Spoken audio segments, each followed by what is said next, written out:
الحمد لله رب العالمين والصلاة والسلام على سيد الأنبياء والمرسلين محمد وآله وأصحابه أجمعين ومن تبعهم بإحسان إلى يوم الدين. أما بعد، قال الله تبارك وتعالى: أعوذ بالله من الشيطان الرجيم. بسم الله الرحمن الرحيم. ادفع بالتي هي أحسن السيئة فإذا الذي بينك وبينه عداوة كأنه ولي حميم.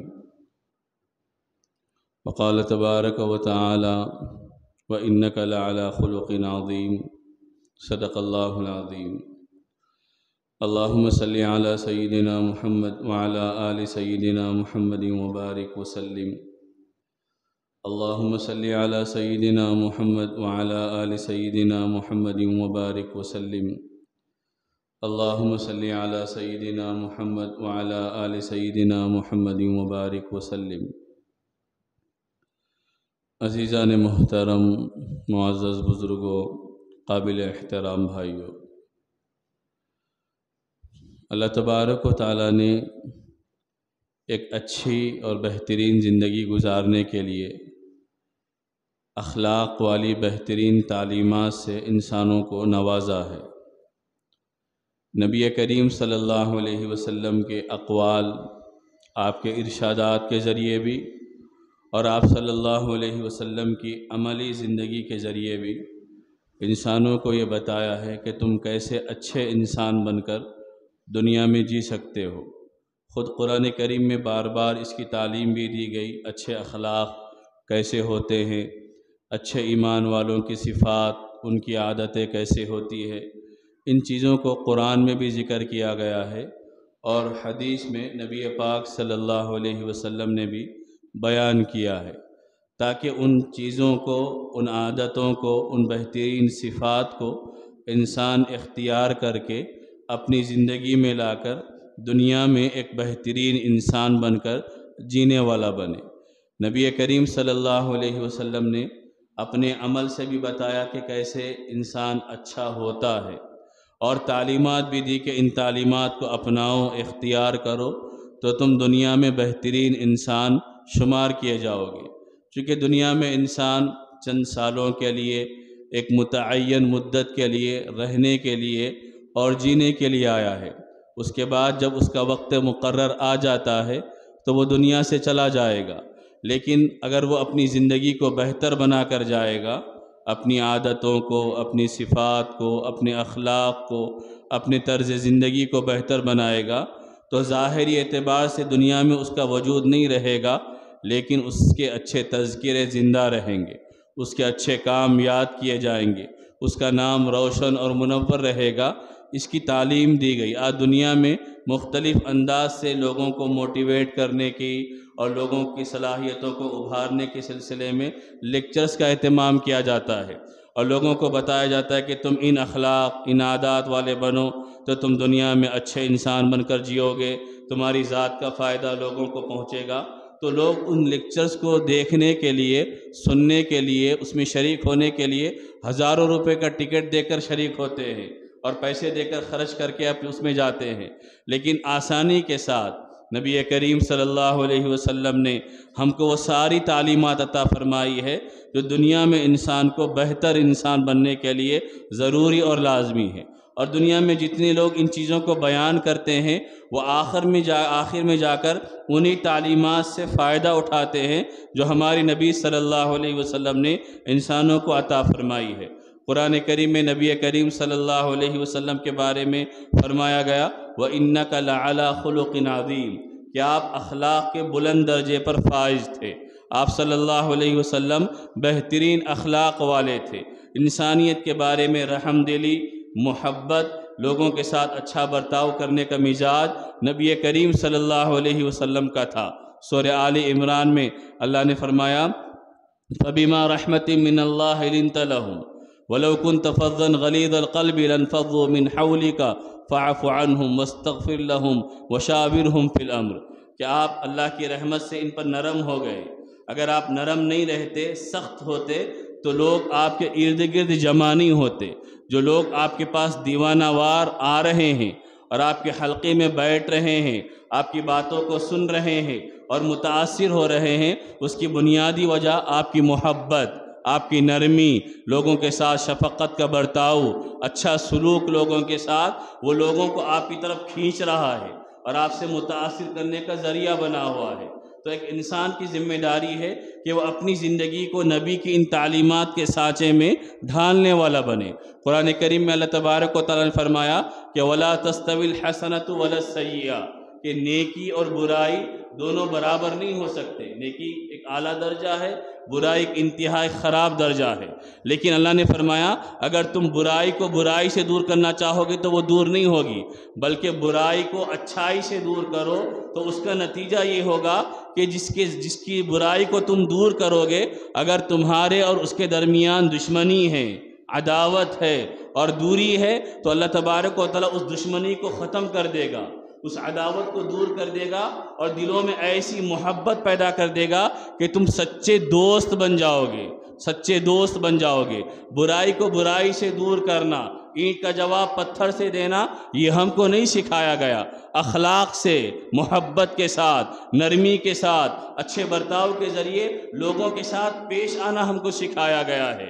نبی کریم صلی اللہ علیہ وسلم نے اپنے بارے میں فرمایا انما بعثت لاتمم مکارم الاخلاق، میں دنیا میں اس لیے بھیجا گیا ہوں تاکہ اخلاق کی جو اچھی چیزیں ہیں ان تمام چیزوں کو پورا کر دوں، لوگوں کو بتا دوں کہ تمہیں ان صفات کو اپنانا ہوگا، ان عادتوں کو اختیار کرنا ہوگا، ان اچھائیوں کو اپنی زندگی میں لانا ہوگا۔ اس کو نبی کریم صلی اللہ علیہ وسلم نے ہر اعتبار سے بیان فرمایا۔ ایک حدیث میں اللہ کے نبی صلی اللہ علیہ وسلم نے فرمایا کہ قیامت کے دن انسان کے نیکیوں کو جب تولا جائے گا تو سب سے بھاری اور وزنی چیز جو ہوگی وہ انسان کے اچھے اخلاق ہوں گے، جو قیامت کے دن اس کے نامہ اعمال کے پلڑے میں سب سے زیادہ وزنی ہوں گے۔ ایک مرتبہ نبی کریم صلی اللہ علیہ وسلم سے پوچھا گیا، حضرت ابو ہریرہ رضی اللہ تعالیٰ عنہ فرماتے ہیں کہ کون سے اعمال ہے کہ جس کے نتیجے میں انسان زیادہ سے زیادہ جنت میں جائیں گے؟ تو آپ صلی اللہ علیہ وسلم نے فرمایا دو، تقوی اللہ و حسن الخلق، کہ اللہ کا ڈر اور اچھے اخلاق ہوں گے کہ جس کی وجہ سے بہت زیادہ لوگ جنت میں داخل ہونے والے بنیں گے۔ ایک حدیث میں آپ صلی اللہ علیہ وسلم نے فرمایا کہ اچھے اخلاق والے بہت سی عبادت گزاروں کے مقام کو پہنچ جاتے ہیں، جو دن کو روزہ رکھتے ہیں، راتوں کو قیام کر کے نوافل کا اہتمام کرتے ہیں، یہ ایک طرف، اور دوسری طرف اچھے اخلاق والے ہوں گے تو وہ لوگ اپنے اخلاق کے ذریعے، اپنے برتاؤ کے ذریعے ان روزے داروں اور رات کو نفل پڑھنے والوں کے مقام تک پہنچ جاتے ہیں۔ اس وجہ سے کہ اخلاق کا معاملہ لوگوں کے ساتھ ہے، اللہ کے بندوں کے ساتھ ہے۔ آپ لوگوں کے ساتھ کیا رویہ اختیار کریں گے، لوگوں کے ساتھ کیا سلوک کریں گے، تو بندوں کے ساتھ بندہ اگر اچھا رہے گا تو وہ اللہ کے نزدیک بھی اچھا بنے گا، اللہ تبارک و تعالیٰ کے نزدیک بھی محبوب اور مقبول بننے والا بنے گا۔ اور ایک حدیث میں نبی کریم صلی اللہ علیہ وسلم نے فرمایا اگر تو قیامت کے دن سب سے زیادہ میرے قریب جو ہوں گے اور مجھے پسند جو ہوں گے وہ تم میں سے وہ ہوں گے کہ جن کے اخلاق سب سے زیادہ اچھے ہوں گے، اور جن کے اخلاق سب سے زیادہ خراب ہوں گے، جو بناوٹی باتیں کرنے والے ہوں گے، تکلف سے باتیں کرنے والے ہوں گے، وہ مجھ سے دور ہوں گے۔ تو بہرحال یہ تعلیمات ہے جو نبی کریم صلی اللہ علیہ وسلم نے قولاً اپنی ارشاد مبارک کے ذریعے لوگوں کو دیے اور بتایا کہ تم ان اخلاق کو اپنانے والے بنو، اور عمل کے ذریعے نبی کریم صلی اللہ علیہ وسلم نے کیسے بتایا کہ کیسے لوگوں کے ساتھ اچھا برتاؤ کرنا ہے، محبت کا معاملہ کرنا ہے، حسن سلوک کرنا ہے، دشمنی، عداوت، زیادتی سے اپنے آپ کو پاک و صاف رکھنا ہے، دلوں میں کینہ بغض رکھنے سے اپنے آپ کو پاک و صاف رکھنا ہے، ہر ایک کے ساتھ نرمی محبت کا برتاؤ کیسے کرنا ہے۔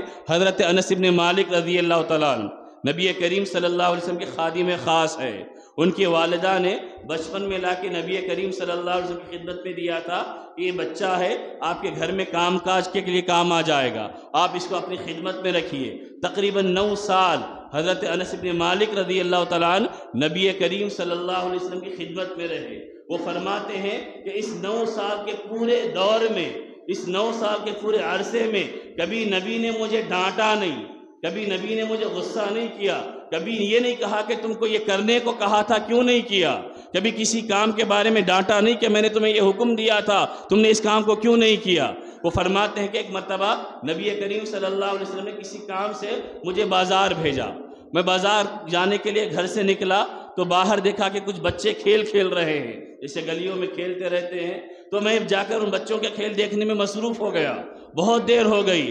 ادھر نبی کریم صلی اللہ علیہ وسلم مجھے ڈھونڈنے کے لیے نکلے تو مجھے پا لیا کہ میں بچوں کے پاس کھڑا ہوا ہوں۔ آپ پیچھے سے آئے اور میرے دو مونڈوں پر آپ نے ہاتھ رکھا اور ہاتھ رکھ کر فرمایا، میں نے تمہیں جس کام کے لیے بھیجا تھا کیا تم نے وہ کام کر دیا؟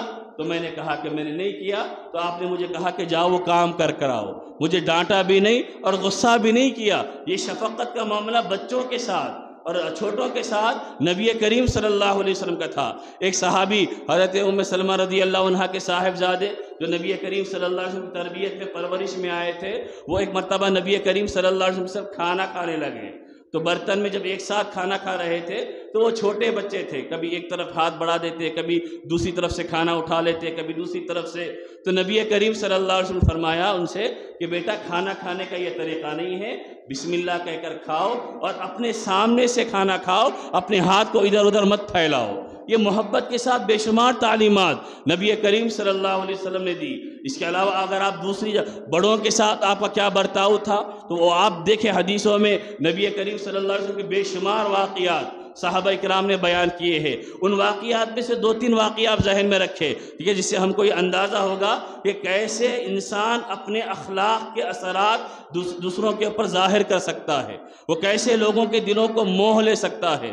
حضرت ابو ہریرہ رضی اللہ تعالیٰ عنہ اور حضرت انس بن مالک رضی اللہ تعالیٰ عنہ دونوں ایک حدیث بیان کرتے ہیں کہ ایک مرتبہ ہم مسجد نبوی میں نبی کریم صلی اللہ علیہ وسلم کے ساتھ بیٹھے ہوئے تھے۔ ایک دیہات کے رہنے والے صحابی، بدو صحابی، وہ مسجد میں داخل ہوئے۔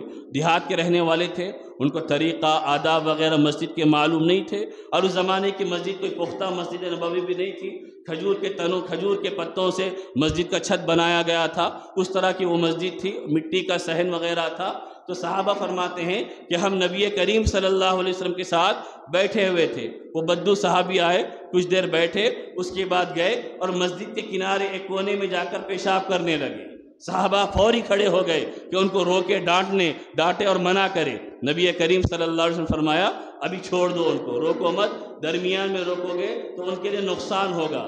صحابہ کو روک دیا، اس کے بعد فرمایا کہ جاؤ ایک ڈول پانی لو اور اس کے اوپر ڈال دو۔ انہوں نے جو پیشاب کیا تھا اس کے اوپر پانی بہا دو، اور ان بدو صحابی کو اپنے پاس بلایا اور بلا کر بڑی محبت کے ساتھ فرمایا کہ دیکھو یہ مسجد ہے، یہاں پر پیشاب وغیرہ نہیں کیا جاتا، یہاں اللہ کا ذکر کیا جاتا ہے، نماز ادا کی جاتی ہے، اللہ کی تسبیح بیان کی جاتی ہے، لہذا ایسا مت کرو۔ وہ صحابی فرماتے ہیں کہ فَأَبِي وَأُمِّي، کہ میرے ماں باپ آپ پر قربان ہو کہ اتنی محبت کے ساتھ آپ نے مجھے سمجھایا کہ آپ کی محبت میرے دل میں پیدا ہو گئی۔ چنانچہ وہی صحابی کے جن کو اللہ کے نبی نے طریقہ بتایا، وہ گئے اور جا کر نماز کے بعد دعا کرنے لگے، اور دعا کرنے لگے اللہم ارحمنی و محمدن ولا ترحم معنا، کہ اللہ مجھ پر اور محمد پر رحم فرما، ہمارے علاوہ کسی پر رحم مت فرما۔ یعنی ایک محبت کا جذبہ ان کے دل میں آ گیا کہ نبی نے یہ میرے ساتھ برتاؤ کیا، تو دعا کرنے لگے کہ اللہ مجھ پر رحم کر اور نبی کریم صلی اللہ علیہ وسلم رحم کر، اور کسی کے ساتھ رحم کا معاملہ مت فرما۔ تو نبی نے ان سے فرمایا تم نے اللہ کی وسیع رحمت کو، بڑی رحمت کو چھوٹی کر دیا، سمیٹ دیا، تم ہر ایک کے لیے اللہ سے رحم کی دعا کرو۔ تو یہ نبی کریم صلی اللہ علیہ وسلم نے ان کو سکھایا۔ میرے بزرگوں، میرے بھائیو، آج کیا ہمارے پاس یہ برتاؤ ہے؟ کیا ہمارے پاس یہ اخلاق ہے؟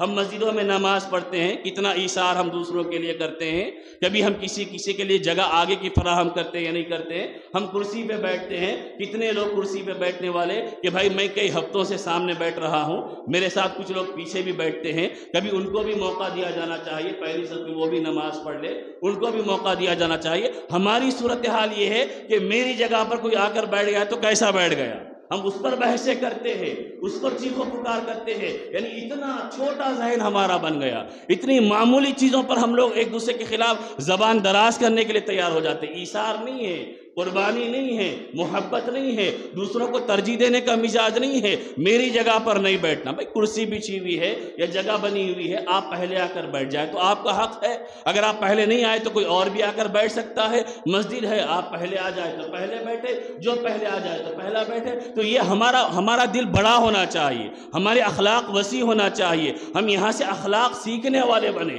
ہماری مسجدوں کے ذریعے ہم لوگوں کو دنیا میں، اپنے گھروں میں، اپنے معاشرے میں، اپنے سماج میں اچھی اخلاق کی تعلیمات دینے والے بنے۔ ہم یہاں پر آ کر چھوٹی چھوٹی چیزوں پر، فین اس نے کیوں نہیں ڈالا، لائٹ اس نے کیوں نہیں بند کی، اگر ہم ان چیزوں پر جھگڑا کرتے رہیں گے تو ہمارے اخلاق دوسروں کے لیے متاثر کن نہیں بنیں گے۔ انسان ہے، لوگ ہر قسم کے لوگ آتے ہیں، ضروری نہیں ہے کہ میرا ذہن جیسا ہو ویسے ہی ذہن کے پورے لوگ ہمارے پاس نماز پڑھنے کے لیے آئے۔ کوئی آپ کے ذہن کے موافق بھی ہو سکتا ہے، کوئی مخالف بھی ہو سکتا ہے۔ ہر ایک کے ساتھ اچھا برتاؤ کرنا، محبت کا سلوک کرنا، اچھے انداز میں اسے پیش آنا، یہ مسجد کے ذمہ داروں کا فریضہ ہے جو نبی نے ہمیں اس واقعے میں بیان کیا۔ اور ایک صحیح واقعہ، بڑا بہترین واقعہ ہے، وہ بھی سنیں۔ ابتدائی دور میں نماز میں صحابہ بات کر لیا کرتے تھے، نماز کے جو احکامات ہیں وہ آہستہ آہستہ نازل ہوتے گئے، کسی چیز کا جواب دے دیے۔ جیسے چھینک آئی تو الحمدللہ کے جواب میں یرحمک اللہ کہا جاتا ہے، یہ نبی کریم صلی اللہ علیہ وسلم کا عمل ہے، سنت ہے۔ ایک صحابی فرماتے ہیں، حضرت معاویہ ابن حکم سلمی رضی اللہ تعالیٰ عنہ، وہ فرماتے ہیں کہ میں مسجد میں گیا تو جماعت کھڑے ہو چکی تھی، نبی کریم صلی اللہ علیہ وسلم کی اقتداء میں میں بھی شریک ہو گیا۔ ایک صحابی کو چھینک آئی تو میں نے یرحمک اللہ کہہ دیا، صحابہ مجھے گھورنے لگے۔ ابتدائی دور تھا وہ نماز کے احکامات کا، صحابہ مجھے گھورنے لگے کہ تم نے یہ کیا کیا؟ تو میں ان کو نماز میں کہہ رہا تھا کہ میری ماں مجھ پہ افسوس کرے، تم مجھے گھور کیوں رہے ہو؟ تو صحابہ ان کو روکنے کے لیے اپنے پاؤں پر ہاتھ مارنے لگے، اپنی ران پہ ہاتھ مارنے لگے کہ نماز میں بات کرنا نہیں ہے۔ تو فرماتے ہیں کہ میں سمجھ گیا کہ یہ مجھے بات چیز سے منع کر رہے ہیں۔ نماز سے میں فارغ ہو گیا، نماز مکمل ہو گئی۔ نبی کریم صلی اللہ علیہ وسلم نے پوچھا کہ نماز میں کون بات کر رہا تھا؟ تو میں نے کہا کہ اللہ کے نبی میں بات کر رہا تھا۔ وہ صحابی فرماتے ہیں کہ فَأَبِي وَأُمِّي مَا رَأَيْتُهُ مُعَلِّمًا أَحْسَنَ تَعْلِيمًا قَبْلَهُ وَلَا بَعْدَهُ، کہ میں نے آپ سے بہترین تعلیم دینے والا نہ آپ سے پہلے دیکھا ہے نہ آپ کے بعد میں دیکھا ہے۔ مَا قَهَرَنِي وَلَا ضَرَبَنِي وَلَا شَتَمَنِي، نہ نبی نے مجھے ڈانٹا، نہ نبی نے مجھے مارا، نہ نبی نے مجھے غصہ کیا، بلکہ محبت سے مجھے بتایا کہ نماز میں بات چیت منع ہے، نماز میں بات چیت نہیں کی جاتی۔ تو وہ صحابی فرماتے ہیں کہ میں نے دنیا میں بہت سے سکھانے والوں کو، بہت سے پڑھانے والوں کو دیکھا، لیکن نبی سے زیادہ بہترین تربیت کرنے والا اور نبی سے زیادہ بہترین اچھے انداز میں سمجھانے والا میں نے کسی کو نہیں دیکھا۔ میرے بزرگ، میرے بھائیوں، یہ بے شمار واقعات ہیں جو نبی کریم صلی اللہ علیہ وسلم کی سیرت میں بیان کیے گئے، صحابہ کی سیرت میں، حضرت ابوبکر رضی اللہ عنہ کی سیرت میں، حضرت عمر رضی اللہ عنہ کی سیرت میں اور دیگر صحابہ کرام کی سیرت میں ایسے واقعات ہیں کہ وہ لوگوں کے ساتھ کیسا برتاؤ کرتے تھے۔ نبی کے خاندان کے ایک فرد حضرت علی رضی اللہ عنہ کی نسل کے امام زین العابدین رحمۃ اللہ علیہ، کہ جن کا اصل نام حسین ابن علی رضی رحمۃ اللہ علیہ تھا، وہ ان کا واقعہ کتابوں میں لکھا ہے کہ ایک مرتبہ وہ وضو کے لیے بیٹھے ہوئے تھے، ان کی جو باندی جو کام کرنے والی تھی وہ وضو کے لیے پانی لے کر آنے لگی، اتفاقاً لادنے کے بعد قریب میں وہ پانی اس کے ہاتھ سے چھوٹ گیا، جو مٹکا تھا وہ ٹوٹ کر گر گیا، جس سے ان کے چہرے کو بھی نقصان پہنچا، ان کے سارے کپڑے بھیگ گئے۔ تو ظاہر سی بات ہے ایسے موقع پر آدمی کو غصہ آ جاتا ہے، اس کے چہرے پر ناگواری کے آثار ظاہر ہونے لگتے ہیں، لیکن وہ باندی، وہ خادمہ جو تھی، وہ عام گھرانے کی نوکرانی نہیں تھی، عام گھرانے کی باندی نہیں تھی، وہ نبی کریم صلی اللہ علیہ وسلم کے خاندان کی باندی تھی۔ اس کو معلوم تھا کہ ان کا مزاج کیا ہے، یہ لوگ کن چیزوں سے متاثر ہوتے ہیں۔ جیسے ہی اس نے محسوس کیا کہ حضرت زین العابدین کے چہرے پر غصے کے آثار آنے لگے، اس نے قرآن کریم کی آیت پڑھی، وَالْكَاظِمِينَ الْغَيْظَ، کہ اللہ کے نیک بندوں کی صفت یہ ہوتی ہے وہ غصے کو پی جاتے ہیں۔ فوری انہوں نے اپنے غصے کو جذب کر لیا، غصے کو قابو میں کر لیا۔ اس کے بعد اس نے آگے پڑھا، وَالْعَافِينَ عَنِ النَّاسِ، کہ اللہ کے نیک بندے صرف غصے کو پیتے نہیں بلکہ لوگوں کو معاف بھی کر دیتے ہیں۔ تو حضرت زین العابدین رحمۃ اللہ نے فرمایا میں نے تجھے معاف بھی کر دیا۔ اس نے موقع دیکھا کہ ان کے اندر بڑا جذب کا معاملہ، بڑی کیفیت طاری ہے، وَاللَّهُ يُحِبُّ الْمُحْسِنِينَ، آگے قرآن کریم کی آیت کا حصہ پڑھ دیا کہ اللہ نیک بندوں سے محبت کرتا ہے۔ تو حضرت زین العابدین نے فرمایا جا میں نے تجھے آزاد بھی کر دیا۔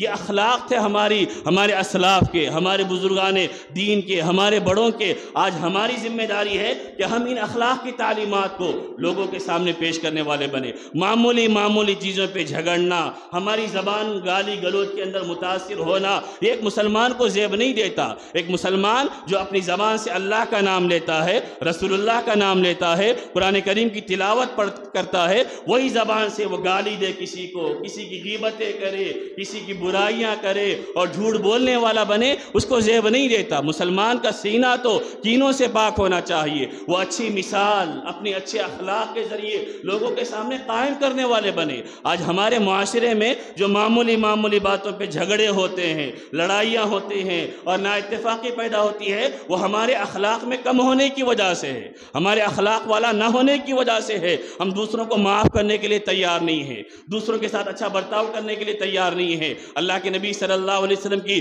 بہترین حدیث ہے، اللہ کے نبی نے فرمایا 3 لوگوں کے بارے میں، اللہ کے نبی نے فرمایا کہ جو آدمی حق پر ہوگا اس کے باوجود جھگڑا نہیں کرے گا، اپنے حق سے دستبردار ہو جائے گا، صرف جھگڑے سے بچنے کے لیے۔ وہ حقدار ہے لیکن اس کی وجہ سے کہیں جھگڑا نہ ہو، وہ اس لیے اپنے حق کو چھوڑ دیتا ہے۔ اللہ کے نبی نے فرمایا جنت کے اطراف میں گھر دلانے کا، محل دلانے کا ذمہ دار ہوں۔ اس کے بعد اللہ کے نبی نے فرمایا جو مذاق میں بھی جھوٹ بولنا چھوڑ دے، مذاق میں بھی جھوٹ بولنا چھوڑ دے، جنت کے درمیان میں اس کے لیے محل دلانے کا ذمہ دار ہوں۔ اور تیسرے نمبر پر اللہ کے نبی نے فرمایا جو اچھے اخلاق والا ہوگا، جنت کے اعلیٰ درجات میں اس کے لیے محل دلانے کا میں ذمہ دار ہوں۔ جو اچھے اخلاق والا ہوگا، اخلاق اس کا نام نہیں ہے کہ آپ جھک کر کسی سے سلام کر دیں، یہ اخلاق کا ایک حصہ ہے کہ محبت سے پیش آنا، خندہ پیشانی سے پیش آنا، مسکراتے ہوئے چہرے سے کے ساتھ ملنا کسی سے۔ لیکن اخلاق یہ بھی ہے کہ آپ کسی کی برائی نہ کریں، آپ کسی کے ساتھ زیادتی کرنے والے نہ بنے، آپ کسی پہ ظلم کرنے والے نہ بنے، آپ معاف کرنے والے بنے، لوگوں کے ساتھ اچھا سلوک کرنے والے بنے، رشتہ داروں کے ساتھ ان کے حقوق ادا کرنے والے بنے، پڑوسیوں کے ساتھ حسن سلوک کا معاملہ کرنے والے بنے۔ یہ ساری ہمارے اندر صفات ہونی چاہیے کہ جب ایک اچھا انسان بنے گا تو پڑوسی بھی اس کے پڑوس کو چھوڑنے کے لیے تیار نہیں ہوتے ہیں۔ ایک تابعی کا واقعہ لکھا ہوا ہے کہ انہوں نے اپنا گھر بیچنے کا فیصلہ کیا، پڑوسیوں کو معلوم ہوا تو ان کے پاس آ گئے۔ سکری رحمۃ اللہ علیہ ان کا نام ہے۔ سکر کے معنی شکر کے میٹھے کے ہوتے ہیں، آپ جانتے ہیں سکر ملتا بھی ہے ہمارے پاس، تو ان کو سکر اس وجہ سے کہا جاتا تھا، ان کی گفتگو میٹھی ہوتی تھی، محبت والی ہوتی تھی، لوگ ان کی بات سے متاثر ہوتے تھے۔ لوگوں نے آ کر کہا کہ آپ گھر نہیں بیچنا، ہمارے محلے سے نہیں جانا، تو انہوں نے اپنی کچھ مجبوریاں سنائی، تو سارے محلے والوں نے کہا کہ جتنی قیمت میں آپ گھر بیچ رہے ہیں اس سے ڈبل قیمت ہم جمع کر کے آپ کو دے دیں گے، آپ اپنی ضرورت کو پورا کر لیجئے، لیکن آپ ہمارے پڑوس میں رہیے، کیونکہ آپ جب سے ہمارے پڑوس میں ہیں ہم سب محبتوں کے ساتھ رہنے والے ہیں، ہم کو دین معلوم ہو رہا، اخلاق معلوم ہو رہے۔ تو ایک مسلمان جہاں رہتا ہے وہ اپنے اخلاق کو ظاہر کرنے والا بنتا ہے، لیکن مسلمان گھرانوں میں لڑائیاں، جھگڑے، اختلافات، انتشار، اگر یہ چیزیں عام ہونے لگیں گی تو میرے بزرگوں، میرے بھائیوں، نہ ہم اپنی زندگی کو اچھا لوگوں کے سامنے پیش کر سکتے ہیں اچھا انسان بن کر، اور نہ ہی ہمارے ذریعے لوگ اسلام سے متاثر ہونے والے بنیں گے۔ لوگوں کا نظریہ یہ نہیں ہونا چاہیے کہ مسلمان جھگڑالو ہے، لوگوں کا نظریہ یہ ہونا چاہیے کہ مسلمان اپنے حق کو معاف کرنے والا ہے۔ مسلمان کے ساتھ معاملہ کرو تو دھوکہ نہیں ہوتا، مسلمان کے ساتھ کاروبار کرو تو نقصان نہیں ہوتا، مسلمانوں کے محلے میں رہے تو امن و آشتی رہتی ہے، مسلمان جہاں رہتا ہے وہاں لوگوں میں پیار و محبت بانٹنے والا بنتا ہے۔ یہ تأثر دینا ہماری ذمہ داری ہے۔ آج کے ان حالات میں جہاں مسلمانوں کے خلاف نفرتیں پھیلائی جا رہی، مسلمانوں کے خلاف جھوٹے پروپیگنڈے کیے جا رہے، مسلمانوں کی شبیہ بگاڑ کر ان کا الگ نمونہ پیش کیا جا رہا ہے، ایسے حالات میں ایک مسلمان کی ذمہ داری ہے وہ اخلاق کی جو تعلیمات پیارے آقا سیدنا محمد رسول اللہ صلی اللہ علیہ وسلم نے دی ہے، ان تعلیمات کو اپنی زندگی میں لائے، ہم بھی بہتر ہوں گے اور ہمارے ذریعے ہم غیروں کو بتا سکیں گے کہ میڈیا کے ذریعے اور بکاؤ چیزوں کے ذریعے جو ہماری شبیہ بگاڑی جا رہی ہے، حقیقت میں مسلمان ایسا نہیں ہوتا۔ مسلمان تو اپنا جان و دل دوسروں کے لیے قربان کرنے والا ہوتا ہے، مسلمان تو ایثار کا پیکر، مسلمان تو ہمدردی کا خوگر، مسلمان تو انسانیت کی بھلائی اور فلاح چاہنے والا ہوتا ہے۔ ہم کسی کے عداوت رکھنے والے، کسی سے دشمنی رکھنے والے نہیں ہوتے۔ تو میرے بزرگوں، میرے بھائیوں، ہمارے نبی سب سے زیادہ رحم دلی کرنے والے، سب سے زیادہ نرمی کا برتاؤ کرنے والے، سب سے زیادہ محبت کا برتاؤ کرنے والے، قول کے ذریعے، عمل کے ذریعے، ارشادات کے ذریعے ہم اس نبی کے نام لیوا ہے۔ تو ہماری بھی ذمہ داری ہے ہمارا قول، ہماری بات چیت نبی کے طرز کے مطابق ہو، ہمارا عمل، ہمارا کردار نبی کے طرز کے مطابق ہو، ہماری معاشرت، ہمارا رہن سہن، ہمارا سماج نبی کے طریقے کے مطابق ہوگا تو انشاءاللہ ہم دنیاوی اعتبار سے بھی کامیاب ہوں گے اور آخرت کے اعتبار سے بھی کامیاب ہوں گے۔ دعا فرمائے کہ اللہ تبارک و تعالی صحیح علم و عمل کی توفیق عطا فرمائے۔ وآخر دعوانا ان الحمد للہ رب العالمین۔